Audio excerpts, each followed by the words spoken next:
people will tend to show up in your movie, in your life, as either a mirror or a trigger. Yeah. So if somebody is behaving a certain way, or multiple people in your movie, in your life, that's probably an indication that that's probably something you need to correct. Or if somebody's triggering, let's say you go on social media, scroll, and you see somebody winning, and it bothers you or it triggers something in you, let's get curious about that. Born in 92 on the block with the Sharks. Come from a different cloth, y'all would get ripped apart. You want a diamond, then you gotta get it in the dark. We dropping nuggets like Carmelo went to Rucker Park. Now we eating from state to state, we scrape the plate. I put my eggs in a basket, took a leap of faith. I took a chance, now we grow and see the impact. Decoding Success with special guests, now let's bring Matt. Welcome to the Decoding Success Podcast. Excited that you found your way here today, or I really should say, I am glad that you are divinely guided here, because there's anything in the world that you could be doing, but you are listening to this show out of 300,000 plus active podcasts, 7 million podcasts in general. You found this one, right? And I think that alone is the cue for you to open your mind and open your heart as to why you are here today. There's a reason you were guided to this. You're not watching Netflix. You are not doom scrolling TikTok or Twitter or X or whatever the hell these things are called these days. You're here. And I want to put you in that mindset. As mentioned, super, super grateful for you being here. If you are a returning listener of our incredible community, welcome back. Or if this is your first time joining us, I am so excited that you are choosing this particular episode for the incredible guest that we have today. Today we are joined by Wall Street Journal and USA Today bestselling author of The Reinvention Formula, highly sought after global keynote speaker, coach, rising thought leader, actually he's already risen, thought leader, and top podcast host of the CLS Experience, as well as TEDx speaker. I just watched the TED Talk today. It's over 250,000 views, dude. Absolutely crushed it. He is a 7-time marathoner. I'm sure that has probably increased, or it's about to be 8, knowing what you have coming up, and has been featured in Entrepreneur, endorsed by some of the world's most recognizable celebrities, entertainers, athletes, and entrepreneurs that include Rob Dyrdek, Ed Milet, Marie Forleo, and many, many more. Today we welcome, for the second time, my boy, Craig Siegel. Welcome to the show, brother. To be honest with you, I'm just taking a minute because usually I'm the one dishing those out. I know what it takes to put in the effort, the enthusiasm for an introduction. That was the best one I've ever received, so thank you, brother. Clip it. It's yours. Wow. Yeah, hell yes. Honored to be back. I appreciate it. Love you, buddy. Great to finally meet you in person. Let's have some fun. Let's go deep. Well, I'm so glad we're doing this in person. I told you as we were walking into the studio, I don't know if you're ready for this, bro. I told Josh, like, something really synchronistic is happening right now. I woke up this morning. I looked at my phone, and you know how, like, social media apps, you know, they tell you, like, what happened a year ago or whatever? Yeah. Do you know what 1 year ago was? First podcast? The first time you and I released an episode. What the hell are the chances of that? No coincidences. 1 in 365 or more than that, right? Like, what are the probabilities of that? I love that. How do we take it to the next level now? Well, we have a lot to dive into. Yes, we do. I think that's what it is. So let me start off with that, right? In regards to synchronicities, in regards to divine messaging or whatever it may be, how do we balance the signs that we get with the logic that we acquire from experience and going through life? Yeah. Love the question. First of all, I think logic is overrated. Interesting. I think all the miracles happen beyond our logic, right? And if you just look back at your life, if there was a time or many times when you received divine intervention or you had an intuition and yet you went against it and you look back and it bit you in the butt, how many of those can we look at? So many. So what was the divine intervention? What was the download, the intuition? Well, that was you being the channel from the communication from source. For me, it's creator, divine, could be Jesus, whatever your thing is. So yes, the synchronicities are there, and it's on us to be available so we can receive more of them, be able to acknowledge them. When was the last time you went against your intuition? Since you asked, in real time. My fiance and I are planning a wedding, as you know. By the time this drops, we'll probably be married. And there's a lot of work that goes into planning a wedding. And I take great pride in doing the best I can to assemble the dream team, the different vendors and so forth, putting together the pieces of the puzzle. And you're taking people that don't know each other, really want to form synergistic, unbelievable energy. We hired somebody that immediately, right after we hired him, I felt as though I was invalidating my awareness. Meaning we went forward with him, but something didn't feel right. And I just kept letting it go. All of a sudden, the second payment installment was due. And then we just had this big epiphany where I said, I need to validate my awareness. And in the bottom of the ninth, we got rid of that vendor. And we took a hit too. There's some money that we're just not getting back based upon the contract. But you can't buy, peace for the wedding, tranquility. So we got rid of that. And then because we did, now we were available for what was really ready for us. And then we ended up get the best photographer in regards to energy work. And then we even had a second photographer come on board that just wants to take part. And that was only available because finally I validated my awareness and cut ties with the other one. Probably should have done it sooner, but I'm learning. This is a real-time experience. And all you can do is get better and take the lessons and apply them in the future. So that wasn't so long ago. That was a time that I went against my intuition. Yeah. I haven't planned a wedding. Yet. Good point. I can only imagine how much goes into it. Yeah. What I'm sitting here thinking of, as you elaborate on that, is the importance of conveying your vision to each one of those team members. It's kind of like if you're creating a company and ensuring that everyone is like aligned with the company values or like the brand mantra. That's right. Right? Like, how have you two been doing that? And I'm saying you two because your future wife is right here too. Yeah, she's in the studio. Shout out to Leslie, aka the Leslie Monster. So it's not easy, brother. Yeah. It's just like you said, you're creating a company, or let's just say you're a sports team, right? You can have different talents, but you want to make sure everybody gels. And so it was tough, but you have to be so intentional with the vibe that you're going for, the energy that you want on that day. I only plan on getting married once. Yeah. Right? And so it's tough because you take different personalities. Some people have different styles, right? And look, the person that we let go of, it's not even like they did anything wrong per se. I just didn't vibe with their particular vibration. Misalignment, right? So wish him the best, but you have to be so careful in regards to who you're setting up together and so forth. And so it takes work. Yeah. Look, all you can do is be intentional with what you want to create and then kind of reverse engineer what chess pieces fit into that chessboard.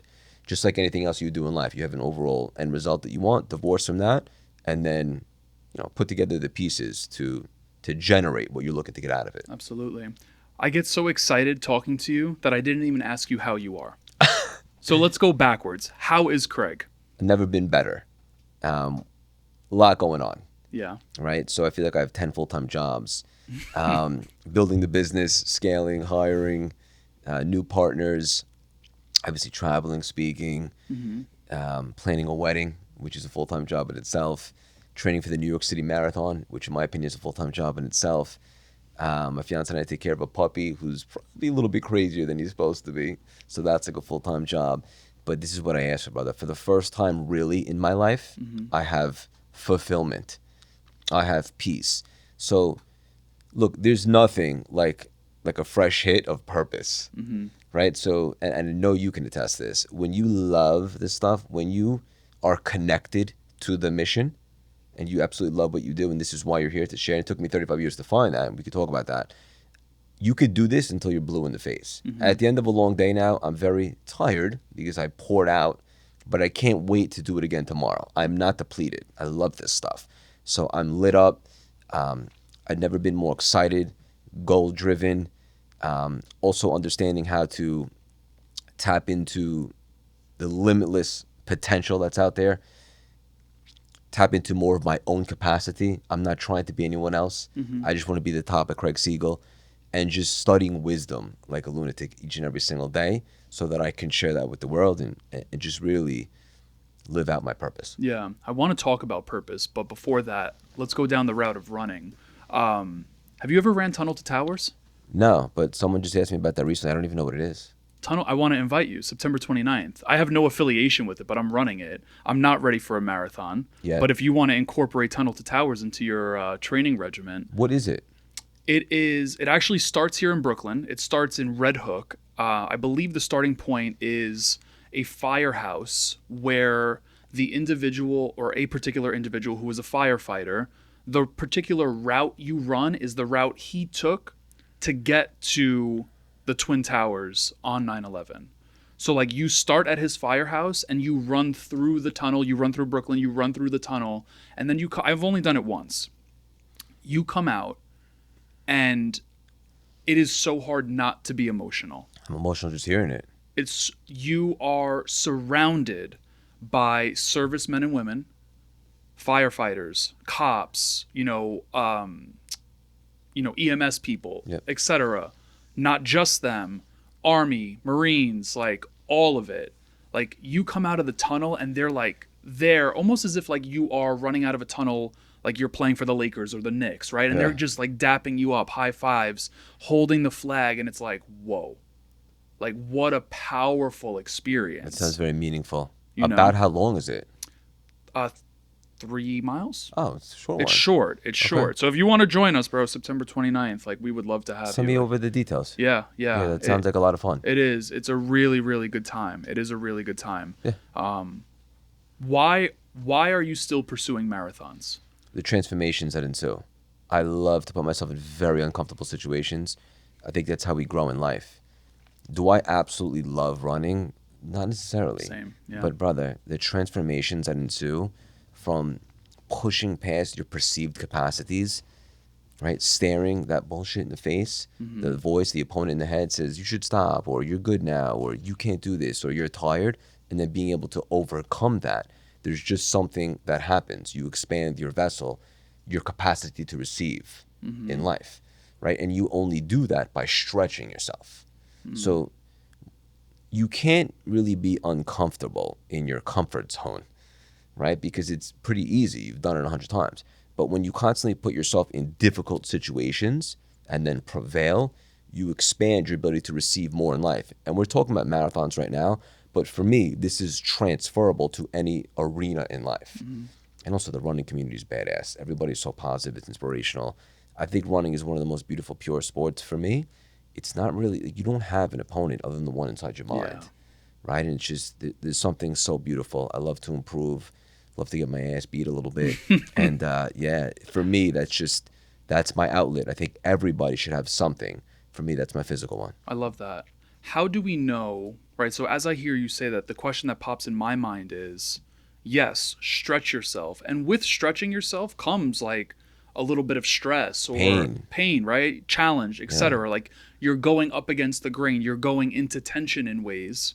So how do we know if the tension, the stress, the challenge that we're experiencing is good stress, good challenge, good tension versus the inverse, where when you were working on Wall Street, you said, hey, like I'm waking up 13 years, I believe you were on Wall Street, like an absolute pain in the ass, you're living in chaos. Like how do you differentiate the two different types of stress? I love it. I know exactly what you're talking about. For me, what comes to mind is there's a big difference between stress and pressure. Someone who's elevated into a higher consciousness understands that pressure is an opportunity to convert to your next level of expansion. If you feel pressure and you react or you don't respond accordingly, it begins to turn into stress, and stress kills straight up. Like I've been in stressful environments, and when I was on Wall Street, like you said, there was no meaning there. It's terrible. But pressure is a beautiful opportunity to expand your capacity, right? So if something feels a little bit scary but also exciting, I like to call it chasing the butterflies. I think we should be chasing the butterflies all the time in life, whether that's a speaking engagement, a marathon, approaching a pretty girl at the bar, or a pretty guy, whoever's listening, handsome guy. Whatever your thing is, you should always chase the butterflies because it feels scary, but once you become to recognize that feeling, you can convert that to your next level of expansion. So even to today, like before a marathon or before a speak, just had a speaking engagement last Sunday. It was phenomenal. Even before podcasts, sometimes I get a little bit anxious. Because I want to do a really good job. I appreciate the task at hand. I want to perform. I want to do well. I want to share. I want to make sure everybody's impacted. But that's a good feeling. I know every single time I do it, I expand my vessel a little bit, and it takes me to another level. Now then there's stuff that tugs at you a little bit of a different way, and it's kind of telling you like you don't probably want to do that. or this is not the best route for you. And that's stress. And if you don't react to that accordingly, that will absolutely destroy you. So being able to acknowledge the difference between healthy pressure and chaos and stress is a game changer. Hey everyone, pausing this episode to share something with you. In a world of hyper competitiveness, I think the best quote that I can share with you is that there is no one in the world youer than you, and that is truer than true, which is exactly why I wanted to share with you today about Brand Builders Group. It's an organization I've been working with over the last few months. It is absolutely incredible, and today I am sharing with you the opportunity to hop on a free brand call with a brand strategist to help you break through the wall of obscurity. We are in a hyper competitive space at the moment, whether it be on social or with your podcast or with your blog or with your books or getting on stage. No matter what your endeavor is, this is an opportunity for you to hop on a free strategy call with someone from the team to be able to help you navigate the waters of making sure that you are breaking through the wall and taking advantage of all of the opportunities that you most definitely deserve. Again, there is no one in the world youer than you. So no matter what the problem is that you solve, there might be other people that are out there that also solve the same problem, but there is a strategy that can be placed into your initiatives that will help you break through that wall with speed. So I want to share this with you. It is freebrandcall.com/Matt Labrie. That is going to be in the show notes of this episode, whether you're tuned in from audio or through YouTube, whatever it is, freebrandcall.com/Matt Labrie. Do you think that you need to put a name to what it is you're feeling? So for example, I love that you said, and I appreciate your vulnerability and transparency. What you've been able to do with your podcast is incredible. The lineup of guests you have is always incredible. To even hear you say I do get a little anxious sometimes before a pod or hopping up on a stage. I appreciate the humanizing of that. But you also noted, I want to do a great job. That's why I feel that. Yeah. Do you feel like it's important for us to name what it is we're feeling, or more so name why we're feeling it?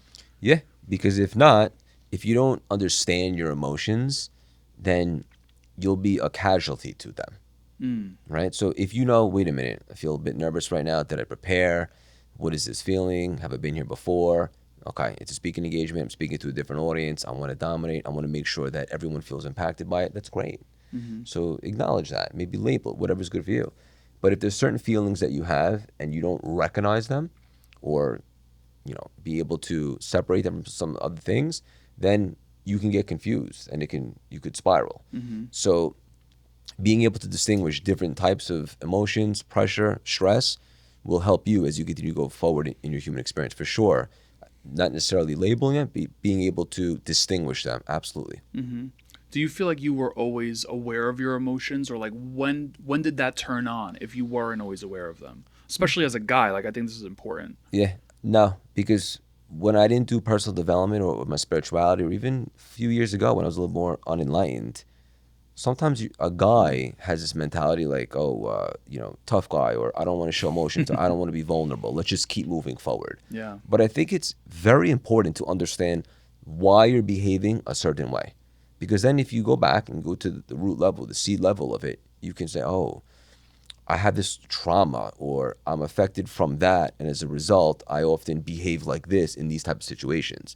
What if we could change the past? Someone's listening, well, how do you do that? You could change the meaning you give the past, right? You could extract the lesson, and then you can go into there and just start deleting files that no longer serve you, right? And people think that change takes so long. Maybe, but maybe not. Maybe you just go back into your subconscious, delete the files that no longer serve you, and then open yourself up for the future and so forth. So yeah, I think it's very important, specifically for men that tend to stiff arm the emotion and just be a tough guy, to pay attention to your feelings. Why are you feeling this type of way? And how can we maximize our behaviors moving forward? Yeah. You mentioned changing the past really comes down to changing the meaning of it. And you brought up John Gordon, and I always use this as an example. When I read a book, I'm not the best at retaining the information. Yeah. If there's 13 chapters in a book, I'm probably remembering 2 things. But there's one particular book, John Gordon's book, The Energy Bus. Classic. And in that book, he says E plus P equals O, events plus perspective equals the outcome. Yeah. Right? And that comes to mind the minute you say you change the past by changing the meaning of it. Yeah. How do you change the meaning of the experiences, knowing that we don't necessarily control the events that take place? what we do have control is our perspective. So like essentially, how do you change your perspective of maybe the traumatic experience that happened as a kid, or, you know, the business not going the way you wanted, or the breakup, or whatever it is? Well, you just nailed, honestly, the secret sauce for life, and that is perspective, right? The way that you view your movie, your world, your reality will shape the results that you get. Your point of view creates your reality, not the other way around. So the same people can look at the same situation and have a totally different perspective. One can look at a situation and just see limitations and see negativity and see a ceiling. Another person could look at that and say, well, what else is possible that maybe I'm not considering?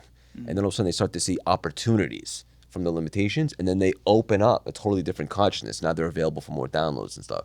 So being able to recognize something that happened and then choose the perspective that you want to give it. So for example, let's just say you had a nasty breakup, right? At the time it sucks. That's never fun. But then all of a sudden you look back now, and instead of having bad feelings in regards to that, say, thank goodness that happened, because I learned all these valuable lessons. I learned what I don't want. I learned what I do want. And then that propelled me and promoted me to the right partner now. But I would have only known who and what represented the right partner because I went through that tumultuous time, that terrible time. Yeah. You know, so you have to do that. You have to be so intentional with the perspective, and then that creates a reality, not the other way around. Do you feel like everyone is meant to live out what you're sharing? Meaning, like, is everyone meant to, essentially what you're saying is like, hey, this is what I've learned from being enlightened or growing or whatever. And, you know, the reason I'm sharing this is because on, I believe it was your TED Talk, I wrote down this quote: all the world really wants is for us to be us. Yeah.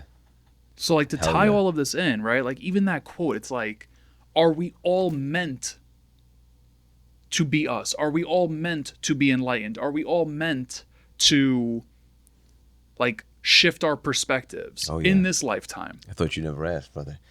And look, authenticity, it's interesting because when I reinvented myself, when I stepped into CLS and branding and coaching and speaking and the podcast, I had no following, no connections, no nothing. Imposter syndrome, introvert, all that stuff.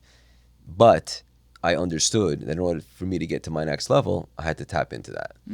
And so even just the concept of reinvention, I think we should be reinventing our consciousness every single day, always taking it to another level. Authenticity for me was finally, for the first time in my life, showing up as the real, raw, strange, unique cat that I was meant to be. And everybody is unique in their own way. And I think that one of the parts of our soul's purpose is to actualize our unique gifts that were given to us and share them with the world. And the reason why I say our gifts were given to us is because they're not ours. We're the manager of them. It's our responsibility to identify, actualize them, and share them with the world. Everybody that's listening that might not realize this, we all have gifts, period. Hard stop. So it's on us to figure out what they are and then share them with the world. And then interestingly enough, authentically, when you start doing that, that's when everything opens up. Divine blessing, support, miracles, all that stuff. I don't know how deep you want to get today. Come on, let's go. Let's go. So for me, that's creator, being able to identify the gifts that were given to us, manage them and share them, and then he'll take care of everything else. All the opportunities, the blessings, the money, the relationships, the soulmates, all that stuff. But for years, I mean, look, you mentioned the TED Talk, brother. When I was doing the homework for that talk, I saw such an alarming stat that only 20% of Americans are finding purpose in the work that they do. That means 8 out of 10 people don't like their job or their career. That's pretty alarming. And I speak from conscience because that was me for quite some time. Yeah. So if you're being 100% authentic, you know who you are. You know what you represent. You know what your gifts are. And then you can match that with a career. Yeah. And you'll be connected to your mission. You'll have purpose. You'll make money, all that stuff. And so just being able to be authentic is step one, I would say. And you mentioned, like, should all of us become more enlightened to tap into different levels of consciousness? I would say absolutely.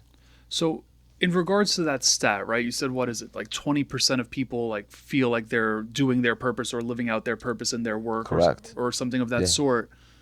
So, and this is where my mind goes. It's like, who's to say someone's purpose isn't to have Craig's purpose fulfilled in this lifetime, right? And that's where I'm really going with it. It's like, you know, is our purpose, random example, vegans are going to hate me for this, but like, I love steak. So Same. what if that cow's purpose is to give me an enjoyable meal? Like in this lifetime of that cow, or, you know, maybe me, right? I said I work for Brand Builders Group. Like right now, my purpose is to bring to life the 40 clients that I have, their brands, or whatever it is, right? So like, what if someone's purpose is like fulfill someone else's purpose? What if? What if? Yeah. You know, if that's, look, there are people that are in your movie to help you get to the next level. So what you're asking me is that supporting cast? Is their purpose to help you, propel you to your next level? Perhaps. Yeah. And look, I don't know, like reincarnation, stuff like that. I believe we've been here for multiple lifetimes. You do believe that? Yeah, until we correct and transform our negative tendencies and so forth. And so you never know like what your corrections or transformations are in this particular lifetime, but you get hints along the way.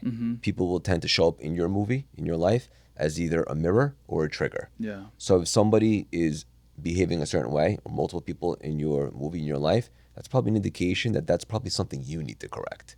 Or if somebody's triggering, let's say you go on social media, scroll, and you see somebody winning, and it bothers you or it triggers something in you, let's get curious about that.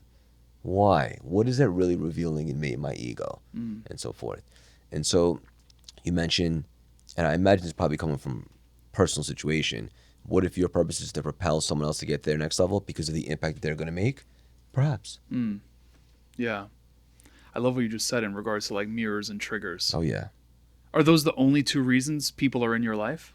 No, but those are the best ways to identify in you what needs to be corrected and transformed. Yeah. Someone in your movie will either behave the exact way that you are, that you need to change, or somebody will really trigger you. You know, in regards to soulmates, I think there's a big misconception that you're not supposed to argue with your partner.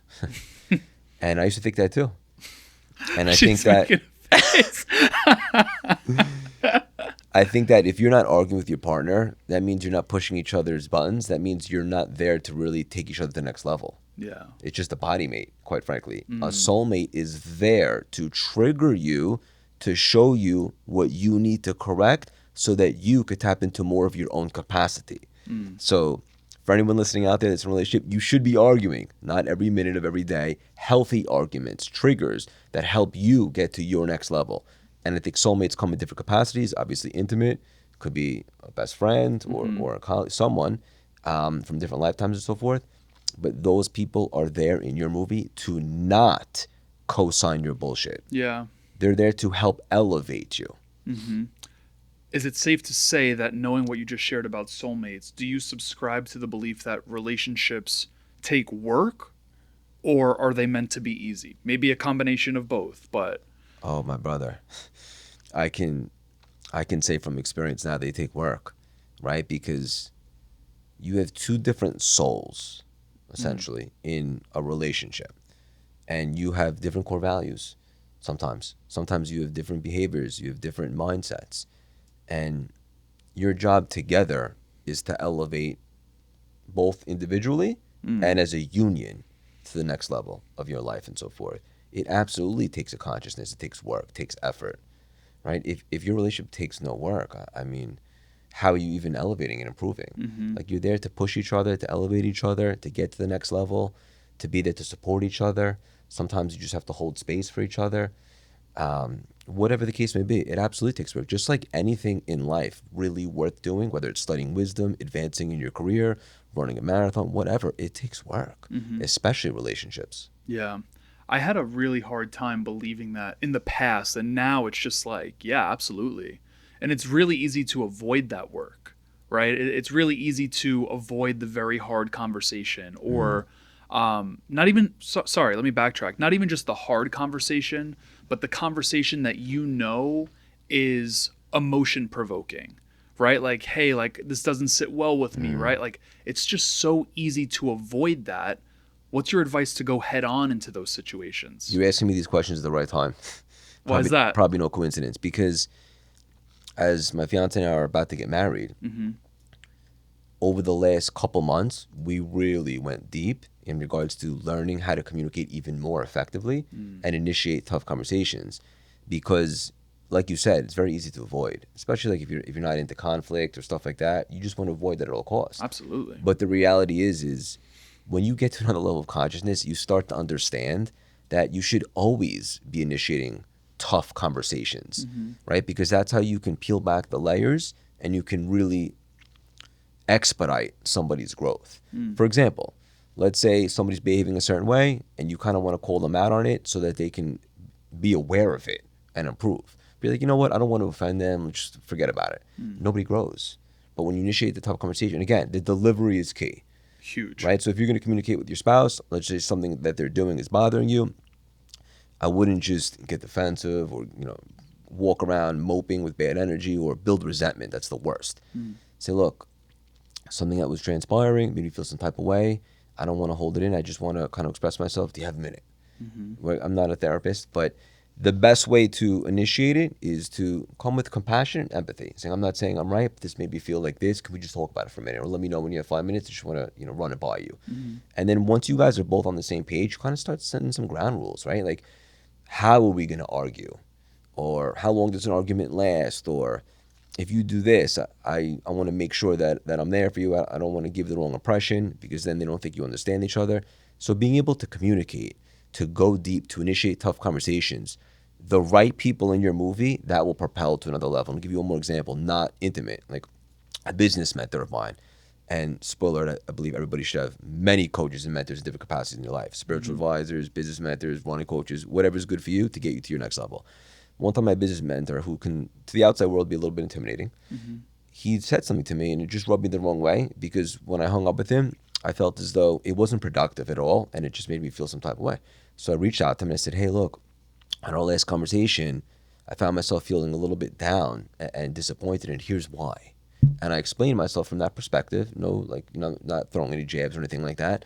And it actually strengthened our relationship so much because he respected the fact that I had the guts to step up and that I was transparent with him. So I would encourage everybody to not look at tough conversations as something to avoid, but something to actually be proactive and initiate.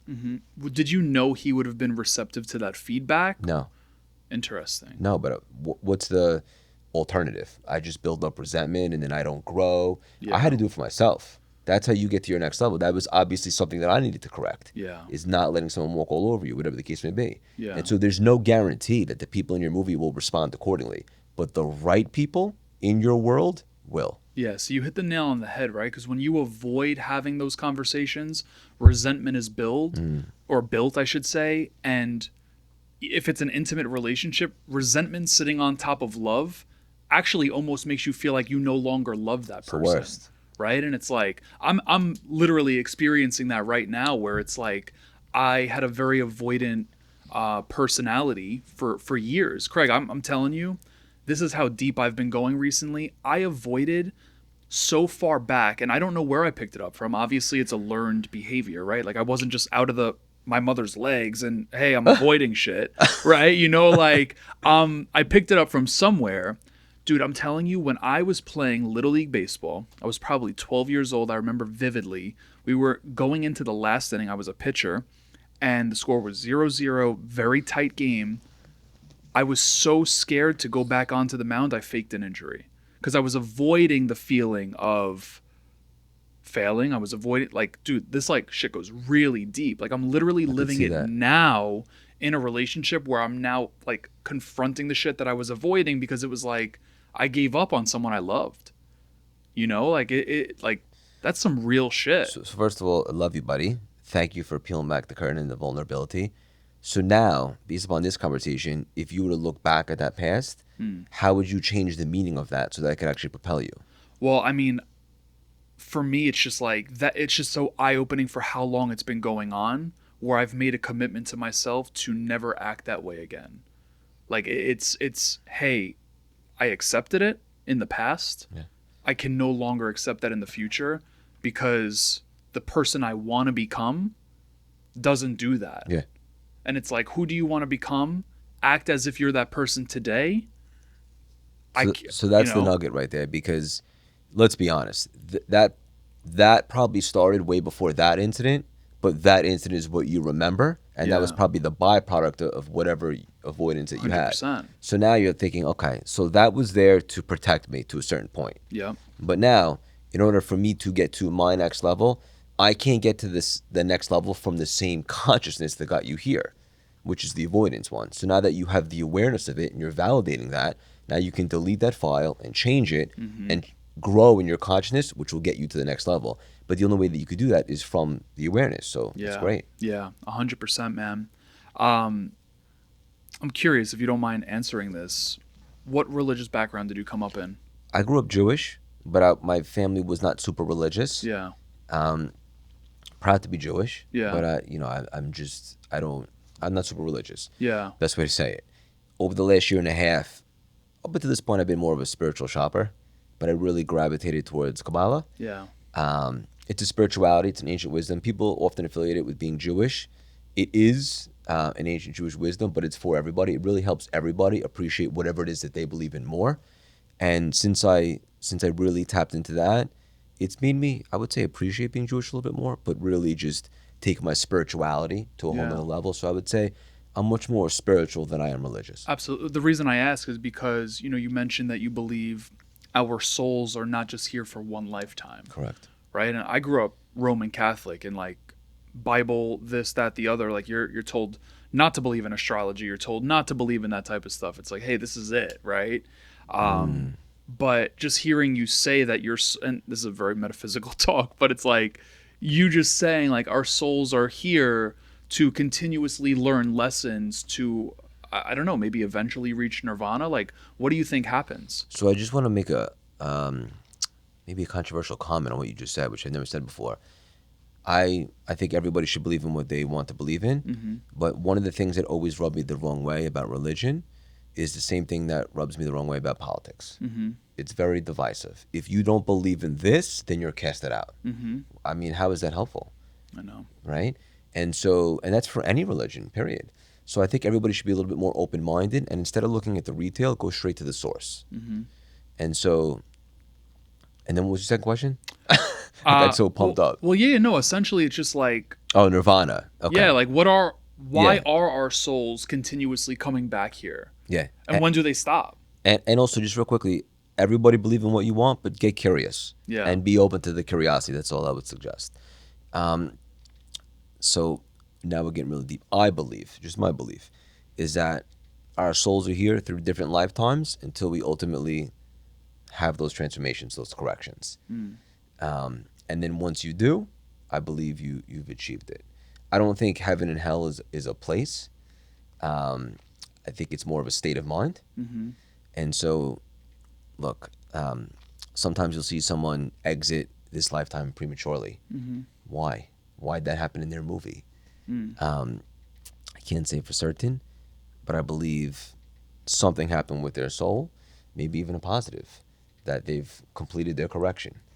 Or maybe something happened and they're going to be back in the next lifetime for whatever that is. So that's just my belief, is that we all have certain things, certain negative tendencies that we're here to create and transform.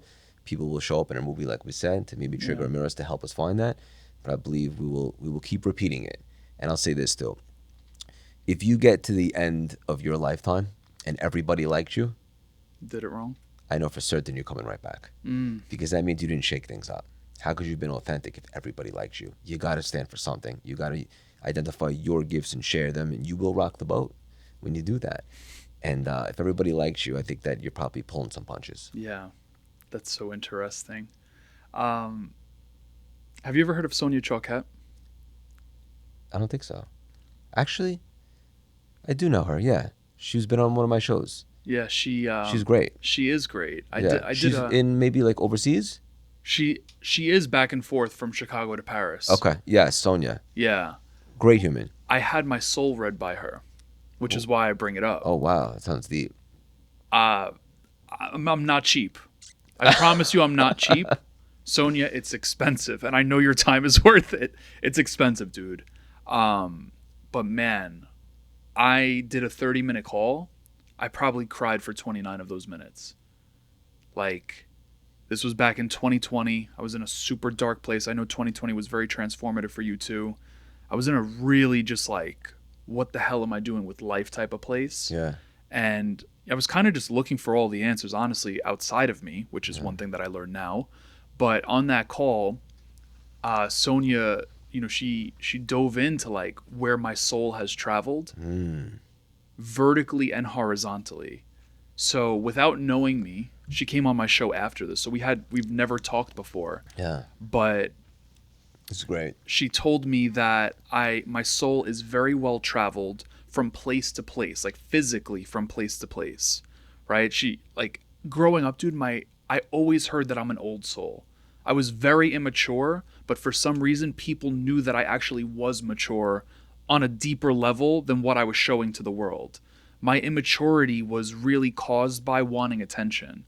It wasn't due to me like just not being developed, right? So she confirmed, she was like, Matt, you are an old soul. She was like, wickedly old, and you have traveled from place to place.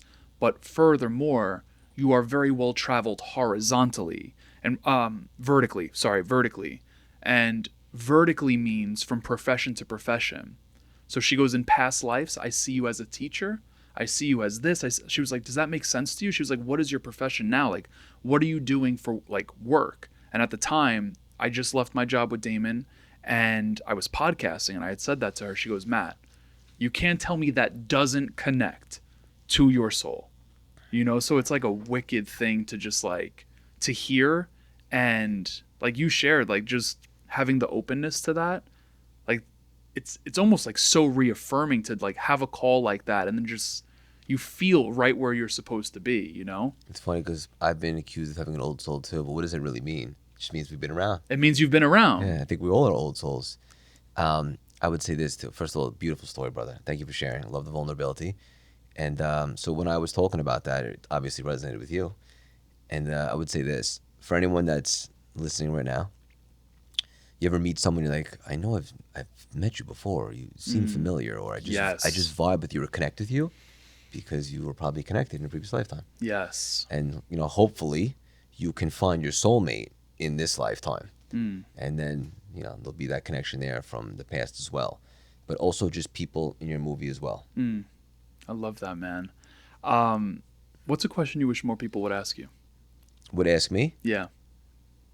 What does it really take to ascend to your next level? What does it really take to be successful? What does it really take to build something special and get it off the ground? What did it take you? A decision. Or what is it taking you? A decision. Yeah. Okay. Talk to me about that. So I don't often talk about this, if ever, because I know people, they want to unpack it more, and I want to give people practical strategies to marry with the spiritual. But if someone's like, how did that, I get asked all the time, how did you do what you've done in relatively short amount of time? Because I decided to. That's where it started. In the pandemic, shut down my office. That quiet space helped me really understand that I was really miserable, and then I knew that I was connected to something more. And so I made the decision that I was going to identify what that more is and share that with the world. Because I wasn't even really alive anymore. I was just existing. Like, is this all there is? What's the point? You know what I'm saying? So once I made that decision, then all of a sudden I was available for downloads, synchronicities, ideas, and so forth. So you have to decide, my life is going in this direction. I don't have to know how exactly, but I'm available. And so many people, like, they say that they want to do things, but I don't think they really do. Yeah. I mean, if you just look at their behavior, their work ethic, or, you know, their actions, you can't tell me you really want this, yet you're super inconsistent. If you really want something, make it happen. And if you don't, probably find an excuse. Dude, you are so consistent, by the way. Like, I hopped onto the live this morning. Thank How you, many weeks in a row have you done that? with Dave? With Dave? 179. Holy shit. Yeah. On Saturdays, nonetheless. We're recording this on a Saturday. Yeah, and a lot of traveling too, especially Dave. He's taking it from Japan. And he's done it for 179 weeks in a row as well? Me and Dave together. Wow. Yeah. Oh my God, in Japan? Yeah. What is the time difference? That's crazy. So it was 10:30 in the morning for me, and he was having dinner at night. So we so could look it up. But Yeah. It's pretty drastic. Wow, man. Okay. So you mentioned when you made the decision, that decision allows for downloads and just for things to happen, right? The commitment allows for these things to happen. How do you trust as things are happening? Or like, you get where I'm going with that? I know exactly where you're going with it. So just to be clear, for anyone that's like, I still don't understand the decision thing. When you make a decision, you awaken a desire. You expand your vessel on your capacity to receive miracles, blessings, all that stuff. So once I made the decision, my desire was awakened. So now, creator, divine, source, quantum, Hanukkah Harry, whatever your thing is, whoever's listening, now you allow the possibilities to unfold. Yeah. But if you're closed off, those aren't available to you. So you have to awaken a desire. You don't have to worry about the how. What was the second part? I'm getting so excited with your questions. No, you nailed it. I'm so present, I forgot the other question. You nailed it. But I feel like the how, which is the part you just said that we don't have to worry about. You mentioned the knowing, trusting. The trusting, yeah, the trust, so, exactly. So this is the deepest thing that we could talk about, I think, right now. There's a confidence, a self-belief. Those are great. And then there's a knowing. A knowing comes from a relationship with something bigger than us. For me, it's God, creator. For anyone listening, maybe it's Jesus, Buddha, whatever your thing is. If you believe, and someone's like, what does it even mean to be spiritual? To keep it simple, I would say this. That means that you believe that there's something else going on here beyond our logic. If you could tap into that, then you're spiritual. You don't have to be going 100 miles an hour to be spiritual. So when you really develop a relationship and you realize that you're not really in control, right? We're the manager of our gifts and not really ours. Then you have this knowing that you can develop and you can flex. And when you have a knowing, I mean, you can never be dejected. You can never be down on your butt for too long. Because you know everything that's happening to you, even if it doesn't look like it, somehow is net positive from creator. And so also, like for anybody listening, if we're on the same frequency right now, we haven't lost it yet. If you're going to worry about stuff all the time, basically what you're saying is, God, I got this. Let me worry about it. Then you're taking him out of the equation. Like how egotistical is that? So let him worry, and then you just do what you got to do. Do the right thing, expand, go for it, take action, grow your consciousness, be kind, all that stuff. So let him worry. And when you do that, then you begin to develop a knowing. And when you have a knowing, you're more of that channel for the downloads, the intervention, all that stuff. And that's when you're really connected, brother. You can't be stopped. You're so excited and you're tapped into a different consciousness. Good news is, bottom line is, for anyone that's listening, it's like, oh, that sounds great. A certainty consciousness is something that you can develop. So if we don't have, and I want to make sure that I'm hearing this correctly, if we don't have to focus on the how, what do we have to focus on? I want to make sure that I articulate this correctly. The consciousness from why you're doing something. So the why more than the how. Yeah. Interesting. Right? So for example, two people can do something very similar and have a totally different result based upon the conscience that they went into it by. Agreed. So for example, let's just say you're doing things because you desire recognition, or you desire likes on Instagram, or you're doing it for the ego. That's not the correct consciousness. But when you take a different mindset or consciousness, whatever resonates with you, and you're sharing without an agenda, you don't need recognition, right? Like, how many times do people donate to a charity, which is obviously a great thing, but they can't wait to boast that they donated to this charity? Isn't that kind of defeating the purpose? Absolutely. So share. You don't need the recognition. You don't need the agenda. Just share. Do the right thing. And from that consciousness, you're more connected and you're allowing more blessings to come in. So before you, look, this takes practice. I'm far from perfect, brother. And we all have the opponent, the ego, that we're looking to overcome each and every single day. But the more you flex on practices, the more you can begin to operate from a higher consciousness and start doing the right things and really open up the floodgates and the channel for divine blessings. I love that. I love that.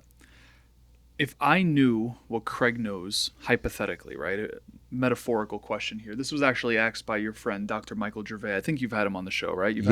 Love Dr. Mike. Dr. Michael's asked me this question, and I've asked it to every single person ever since. I totally hijacked it from him. Shout out to Dr. Mike. Shout out to Dr. Mike.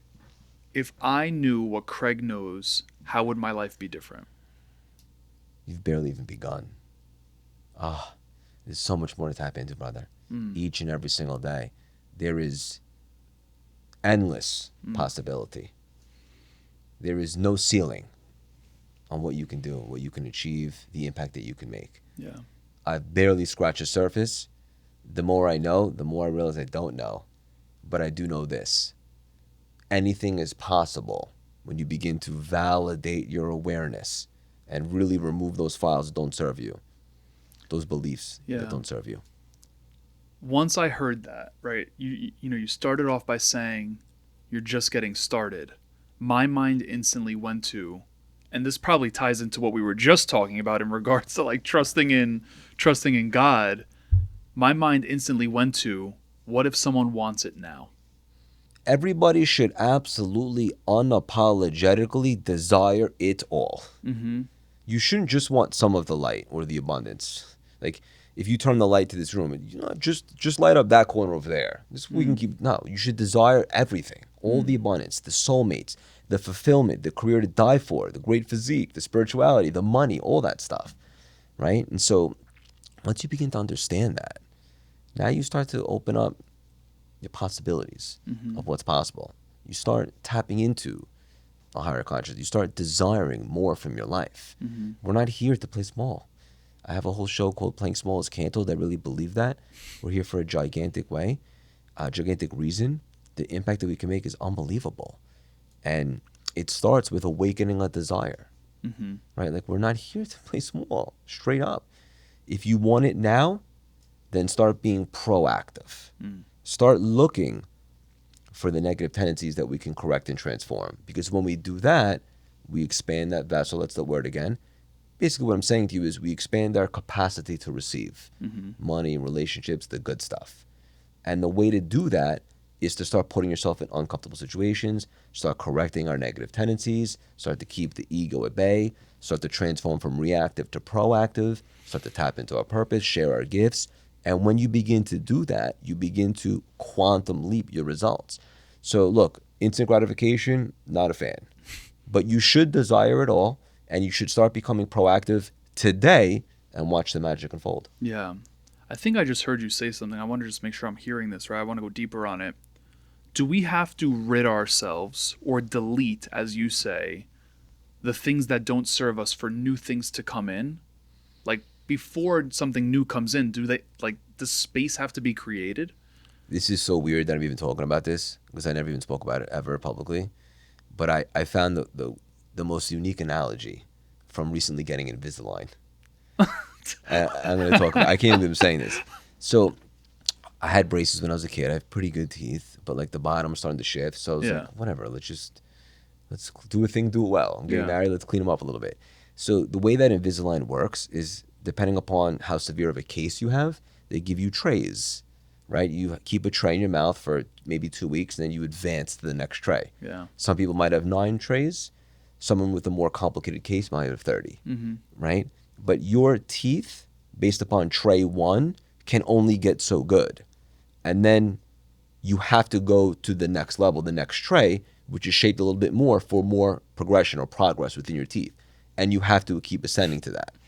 And so I just thought that was so fascinating because you have to be consistent, disciplined, and do a really good job with the first tray, and then you can advance to your next level.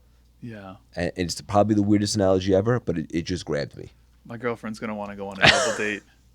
That's going to be the best thing she's ever heard, thanks to Craig. But think about it. You have to be disciplined and consistent, and then only then can you go to your next try or your next level. Yeah. I mean, you nailed it, right? And that's a freaking great analogy. The bottom line is the consciousness that got you here in life is not what can take you to your next level, right? So you have to constantly there's the word again, to bring it full circle, reinventing your belief system, your consciousness, your awareness. Because wherever you're at in life, thank you so much, thank you for coming, good or bad, whatever the case may be, for you to get to a new level, money, success, whatever, you have to tap into a different belief system to try to make it, comprehensible. Now that you have reinvented yourself, knowing where you are now, I mean, I'm sure it's a process that's forever ongoing. But like, would you have done something differently in regard to the reinvention looking backwards? I think it's all divine timing. Yeah. I said that I was running a couple minutes behind today when I was coming here. You're like, divine timing. Yeah. And I love that you said that. I wouldn't have changed a thing in my movie, brother. I think that, and I say very humbly, one of the reasons why I've been able to ascend pretty quickly is because of all the stuff that I learned and went through before making the reinvention, right? So if you try to do something too early, maybe you don't have the knowledge, the wisdom, the experience, and so forth. And so I wouldn't have changed a thing. It's easy to say, I wish I was doing this when I was 20, but I learned so many valuable lessons throughout my movies so far. And I'm just very blessed to be in the position that I'm in, with the career to die for, the fulfillment, the wisdom, the fiance, the union, the puppy, life, being here with you. And look, for anyone listening to this right now, no matter how old you are, it is never too late. Yeah. You are never too old, and it's available when you have the awareness and you begin to validate it. Is the puppy going to be at the wedding? It's so funny that you asked. So shout out to Whiskey, that's his name. We had planned to bring him and walk him down the aisle. And, he's such a big part of us. It's like a trio. Yeah. He's going to be on the cake. But I'm just thinking now, like, after he walks down the aisle, it's going to be such a hassle. What are we going to do with him? Stuff him in the hotel room? So I'm not sure yet. Okay. TBD. He has an invite, though. Yeah. Oh, yeah, he does. He got an invite. You got to save the date. I love that. Craig, what should we make people aware of? Reinvention Formula, the book. It's been out for a year now? 1 year. 1 year? Yeah. Did it come out in August of 23? August 15, 2023. Okay, that was pub date. That makes sense. And going back to the beginning of this conversation, that's exactly why our episode released 1 year ago today, which is freaking wild. So we have Reinvention Formula in the show notes of this episode. Make sure you grab your copy. VIP dinner experience. Talk to me about that too. Yeah, we throw VIP dinners. We spoke at the UN recently. We did a dinner after that. I loved it. It brought people together, so I started leveraging that. Yeah, I was upset I couldn't make that. You invited me to that. I was a little upset at myself. So we bring great people together from all over the world, really the country, and we just have an awesome dinner. We have some speakers. We connect, tap into a collective consciousness, get some good ideas, and eat some great food. So I started doing those, kind of built out the model. Now I'm really excited about it, so more to come on that. And then also something that I just feel called to say right now is, last year this time when I was on the show, we were talking about reinventing yourself, mostly like your career and so forth. Now I want to talk about reinventing your consciousness. So in other words, anybody that's listening right now, for you to get to your next level, you have to expand your awareness and tap into more of your own capacity. So I want to reinvent that.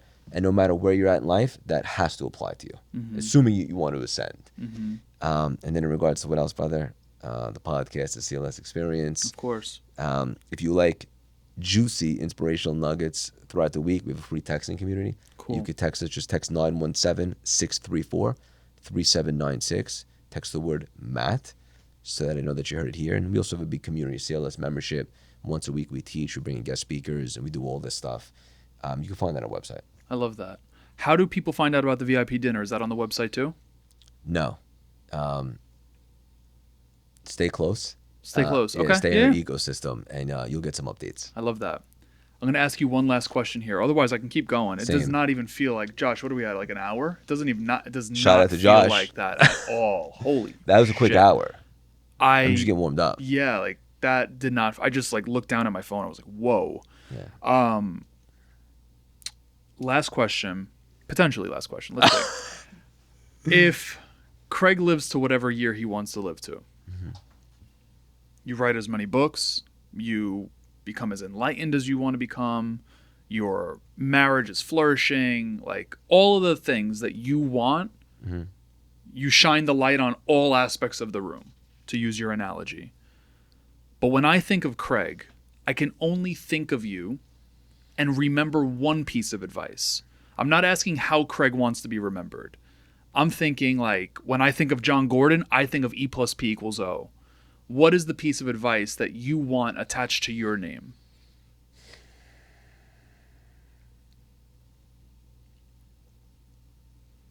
Why not you? There's so much imposter syndrome. There's so much self-doubt. There's so many people that have ideas and they talk themselves out of it. why can't it be you?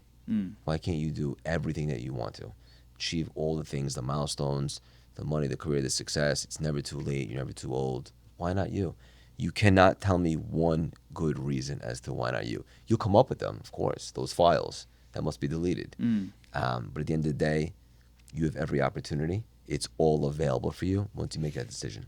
Is imposter syndrome something that you experienced? For sure. I still experience it. Interesting. I think that one thing that I take great pride in, brother, is I'm constantly putting myself in uncomfortable situations, which puts me way out of my comfort zone. And every time that you do something that you haven't done before, you cannot tie confidence to experience. So I think it's natural to feel like, can I do this? I haven't done this before. But then I go back to my tools and I realize that I've done other things that were probably tougher. Those are transferable. Why not me? Preparation breeds confidence. And ultimately, I don't believe in failure. I believe if you're trying, it's only a matter of time. The only thing that's a failure is if you're done, finite. And so I think imposter syndrome with a different reframe is a great thing because it means that you continuously step up your game, put yourself in uncomfortable situations. Now, I don't like the word syndrome. I don't think it should stop you. But yeah, every now and then you should feel like, can I do this? I haven't done this before. That means that you're on the right track. So you're saying to put yourself in those situations to experience it, but how do you navigate it? Like, what would be your top 3 steps for navigating? It sounds like one of them is like lean on the tools that you've developed. Yeah. It just means that you haven't done it before. Right? What a great opportunity. What a great story to tell after this. This is going to showcase to someone else what's possible. And also, like, resilience is a big part of, depending upon how you define success. For the people that I've interviewed and spoken to, billionaires, entrepreneurs, athletes, movie stars, resilience is a big factor. How do you build resilience? Keep fighting. Keep getting off your ass, right? Keep pushing forward, even during tough times. And so that means feeling a little bit of imposter syndrome, doing something that there's no guarantee, and then realize I didn't die. Wow. Now I'm a little more battle tested. Yeah. Right. My mindset is a little bit more bulletproof. Yeah. And you just take that and you keep leveling up. I love the I didn't die.